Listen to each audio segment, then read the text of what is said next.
guys, and welcome to this very special episode of Fabulously Flawed. I am your host, Taylor, and joining me today is one of my wonderful, amazing friends, Noah Shever. Hi, Noah. Hey Taylor, it's so crazy that we're doing this, but it's so fun. I'm so excited. Happy you're doing Yeah, this. Thank you so much for being here. thanks. I love the podcast. I didn't know it was a thing until you texted me that you had one, and then I binged like 10 of them in a row. It's just so guys really Makes bring a me so smile to my happy. face. And you brought the biggest, like seriously, genuinely, the biggest smile to our faces, when you were telling me how much you loved it. So I so appreciate you, becoming a fan and genuinely enjoying what we have to say. Although I am a little annoyed you didn't introduce me as delightful and dainty. Dainty person that I know. I'm so sorry that. Yes, the delightful, dainty, delicious Noah Shever is here with us today. And in honor of Pride Month, I'm going to kind of grill his brain and ask him some questions. So yeah, you ready to get into this? Yes, let's do it. All right, so kind of introduce yourself. Tell the people who you are. Okay, so I guess I'll just talk to y'all about my relation to Taylor. We are friends from summer camp, and we've been friends for like, I want to say 10 or 15 years, maybe not 15. I mean, maybe No, 15 10 years. years. Like, yeah. That is crazy. So yeah, friends God. for over a decade, and we met at camp, and she's always just been so amazing, and we just really kind of connected really quickly and became really good friends, and that is how I know Taylor. When I live now in Tampa, with my cat, my dog, my partner, and it's great.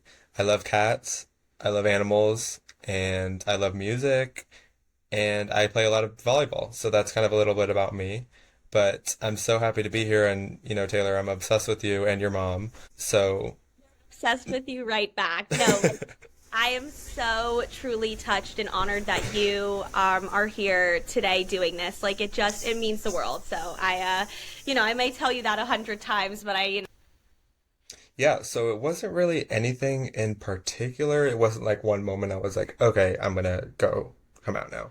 But I think it was just a culmination of being impatient and not wanting to like sit in the closet anymore and just being ready. And I think it all happens in your own time, but and it wasn't like a one day something happened and all of a sudden I was out to everybody. It was definitely a process and it took years until I got to the point where I was comfortable just like being out to some random person or like being comfortable with somebody else like that I didn't know knowing I was gay. But it yeah, of was course. definitely, it started with my parents and then my friends and it kind of just, I mean, now at this point today, I'm very comfortable with it and like don't really care who knows and who doesn't. Yeah. And I think it all happens in your own time. But I don't know if this was like subconscious or not, but I was watching a lot of Glee at the time. When I first told my parents, I can't believe Oh, I just outed myself as a Glee fan. Yeah, no, so no that shame. probably played a role a little bit. I don't think I like shut down the computer and was like, okay, Glee, now I have to come out, but it was definitely some sort of like subconscious Right, of course. And you know trigger. what? I'm sure that the creators of Glee and whatever would, while there are a lot of jokes about Glee on the internet and whatever, I think that, it really did touch on some real, like, deep issues that so many teens specifically struggled with.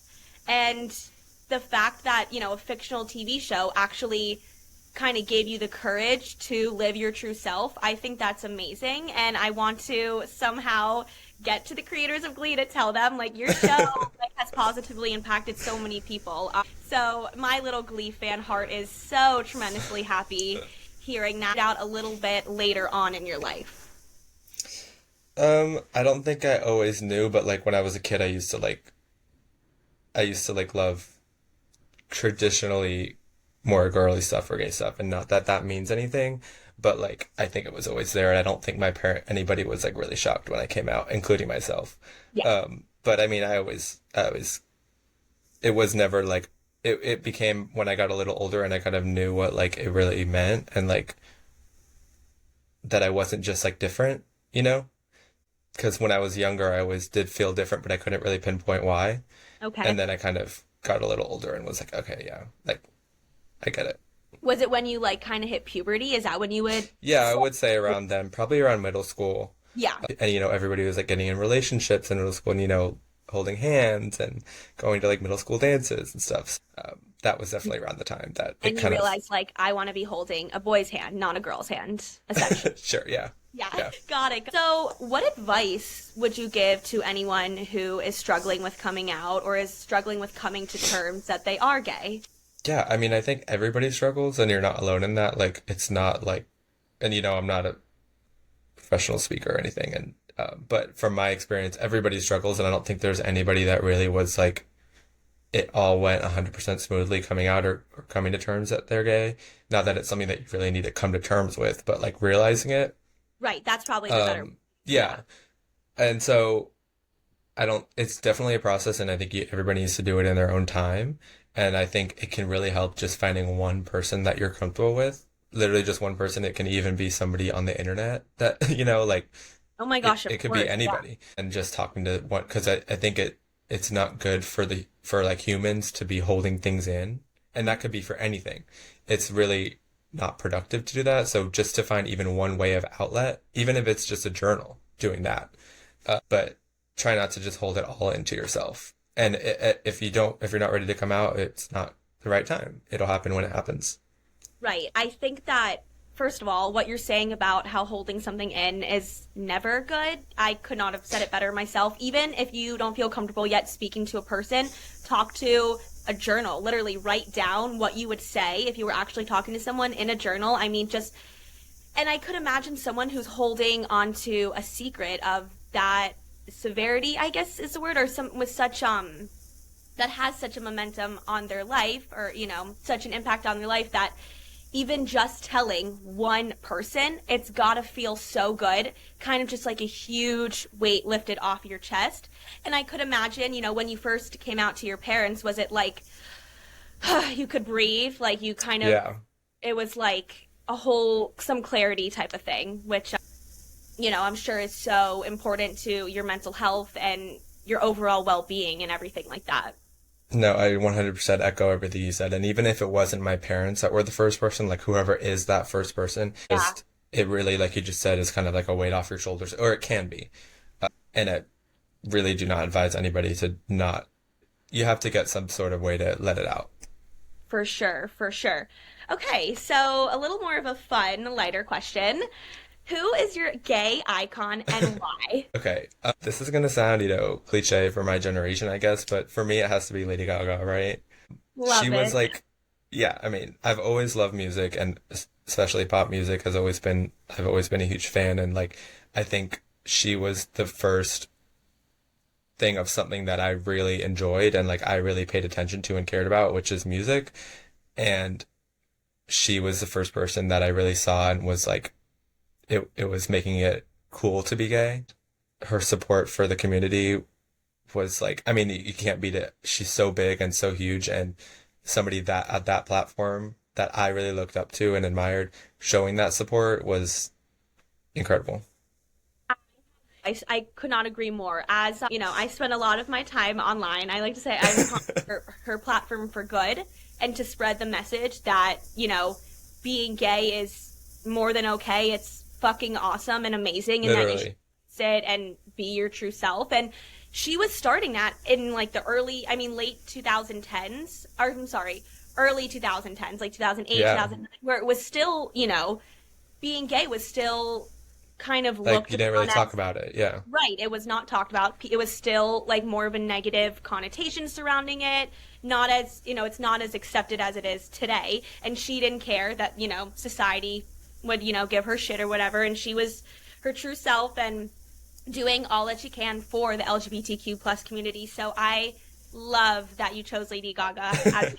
I think she's awesome. Her work in the mental health, community today, is also extraordinary. I think she's always just kind of been the biggest ally and supporter for people who needed it most. So shout And out just to like being different. yes. It's not even being gay or being straight. She just made being different okay and hmm cool, you know? I It love the wasn't way you said just that. Yeah. yeah.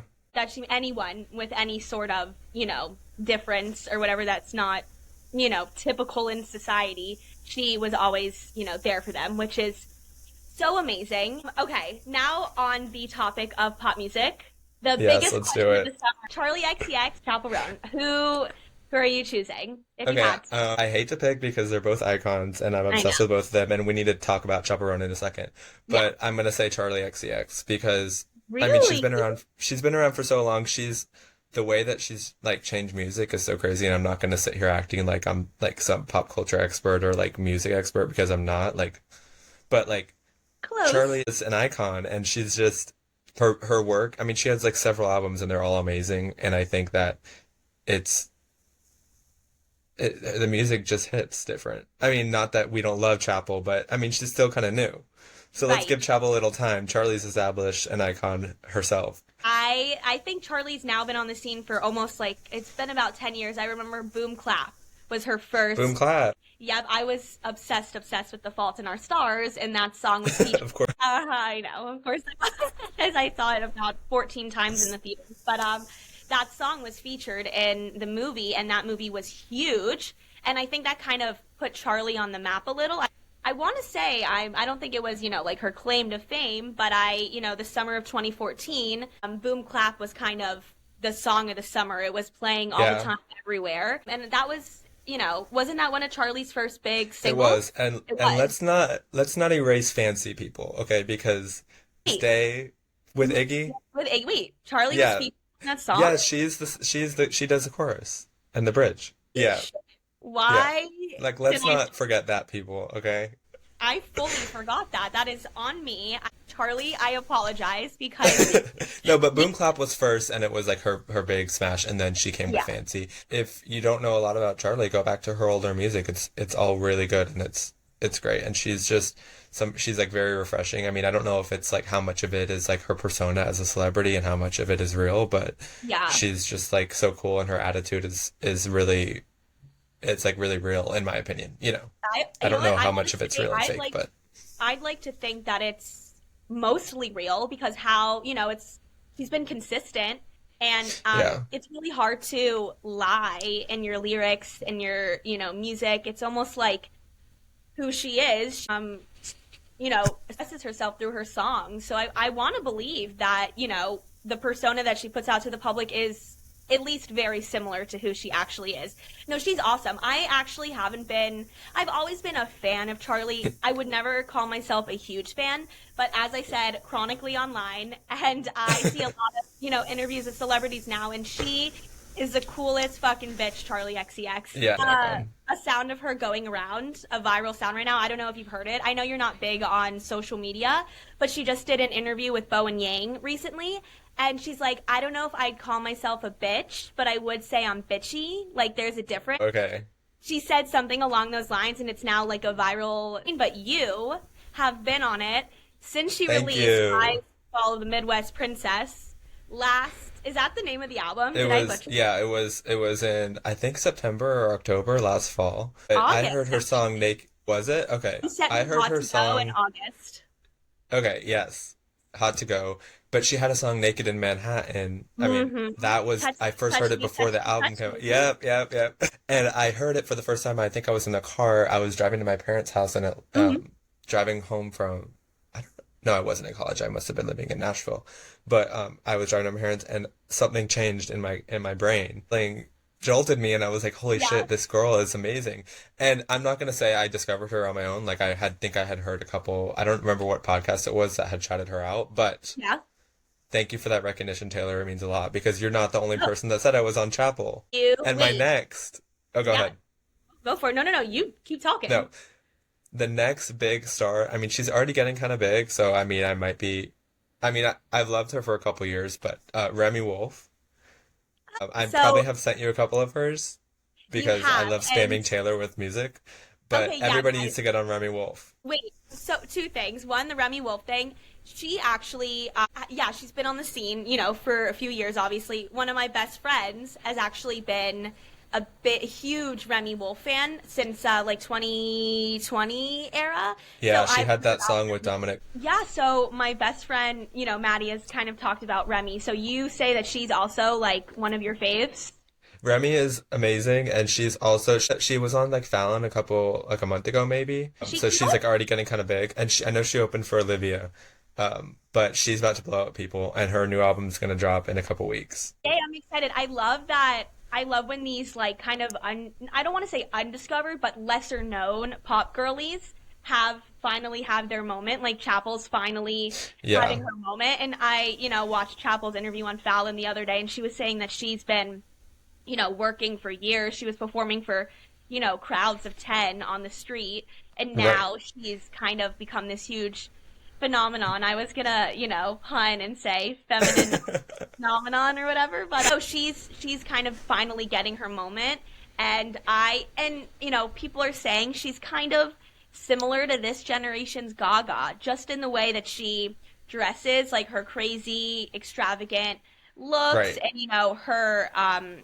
her being such an ally and such a gay icon. First of all, she is part of the LGBTQ plus community, but also, being kind of this voice for them, which is so awesome. She seems like the coolest person, and her songs. I know we kind of switched from Remy back to No, Chapel, yeah, but yeah. Shout I out to am in the Chapel. middle of becoming. Wait, Noah, you're gonna die. But I listened to her album, like Rise and Fall of the Midwest Princess, for the first time like 2 days ago.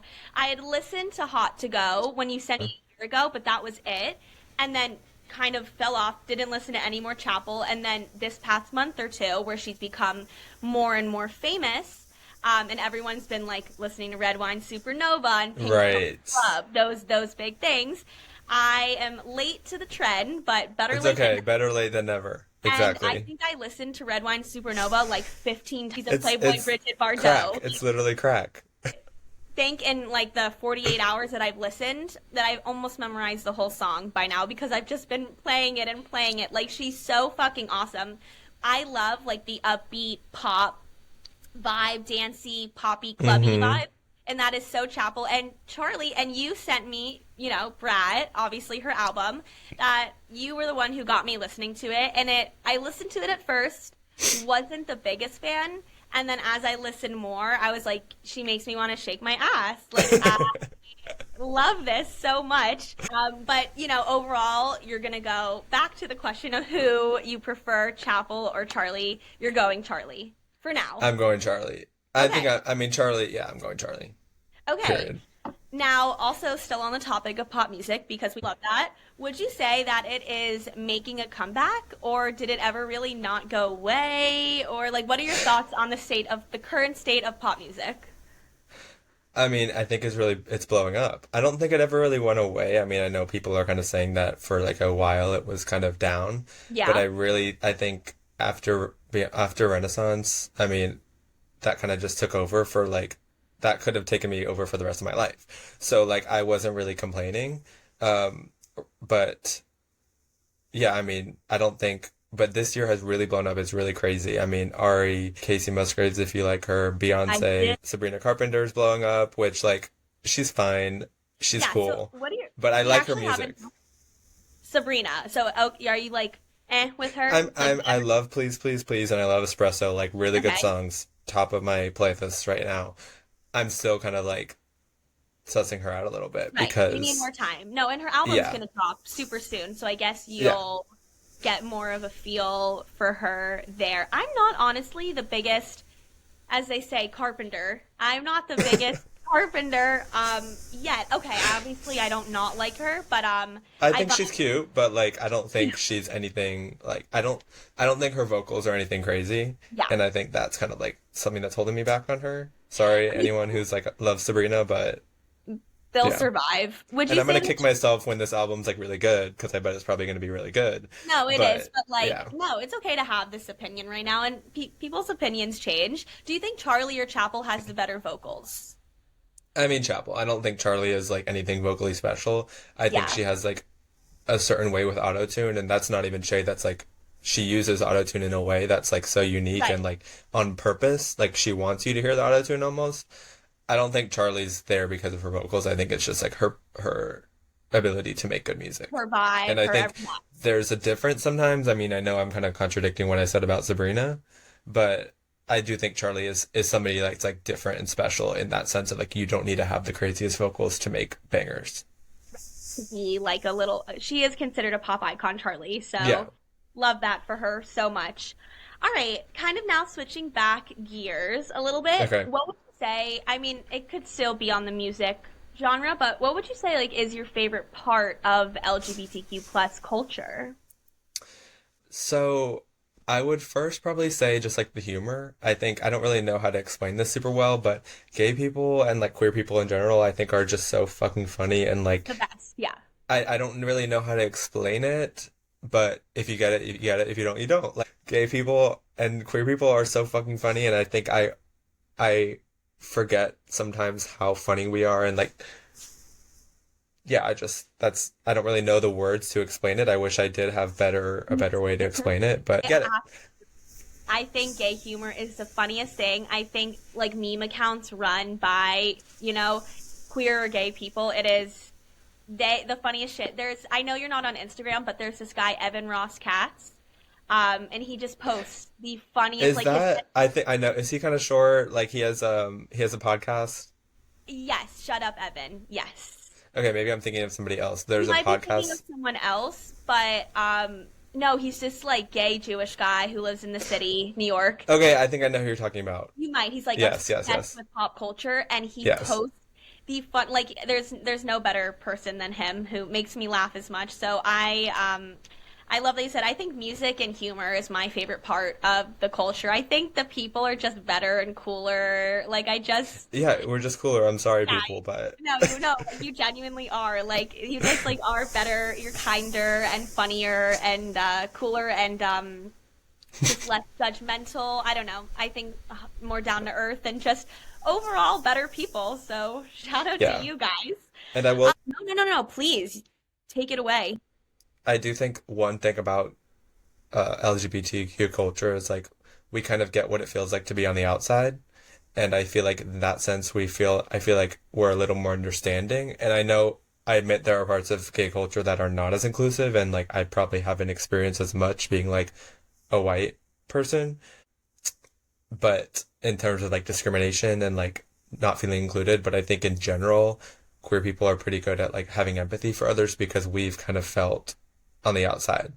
And Couldn't have so, said it better myself. yeah. Yeah. I think that has absolutely so much to do with a lot of the compassion and empathy that has arose from the community because, Hmm. people who have gone through hardship themselves, can feel for those more so than others. All right, so before we wrap, this episode up, is there anything else that you want to say or just about anything at all or just want to let the people know? I don't know, but I just thank you so much for having me. And, I'm obsessed with you and your mom, and I miss her. I'm And so obsessed with you. Like so no, obsessed. it's received and reflected. That's my favorite term. One of my best friends, Bree, came up with it. Um, Received and reflected. received and reflected because we That is get us. it, and I feel the same way about you. Oh, the love I have for you. Every time, and Noah, the thing about him is he will text me every time he likes a song or a new song on Taylor's the getting the market. link. Taylor's getting the link. He texts me, and it makes me so fucking happy. One, that you like think of me, and two, that like you just get me. Like you get me. I've always been, out there and crazy and unique, and you've always accepted me and embraced it. And that's And why I we love love you. You're not like anybody else, seriously. oh And no, my last comment, everybody yeah. get into Remy Wolf. Did you say when am I getting into Remy? No, I said everybody needs to get into Remy. Everybody, yes, Yes. everyone needs to get into Remy Wolf. If you Myself, take away one thing. I'm going to when we hang up, I'll send me your favorite song of hers or Okay. what is it? Do you know off the top of your head? Probably Cinderella. It's like one Okay. of her newer ones. All right, I'll be listening to Yeah. Cinderella. So, guys, really quick before we wrap things up, I just want to say that our store, Fabulously Flawed on Etsy, we have a lot of Pride merch, but also just, a bunch of stuff in general. We can customize anything you want for you. And in honor of Pride Month, 15% of the proceeds from sales will go to the LGBT Foundation, which is a charity that campaigns for a fair and equal society where all lesbian, gay, bisexual, and trans people are able to reach their full potential. Another 15% of proceeds will go to the Trevor Project, a nonprofit suicide prevention organization that provides 24/7 crisis support services, research, and advocacy for young people part of the LGBTQ plus community. Make sure to use code PRIDE24 when checking out. All right, guys, thank you so much for joining us for another episode of Fabulously Flawed. This was one of my absolute favorites yet, with someone I adore more than anything, Mr. Noah Shever. I love you, Noah. Thank you so Love you, much for Taylor. coming. Of course. Thanks for having me. This was so Of fun. course. Bye, guys.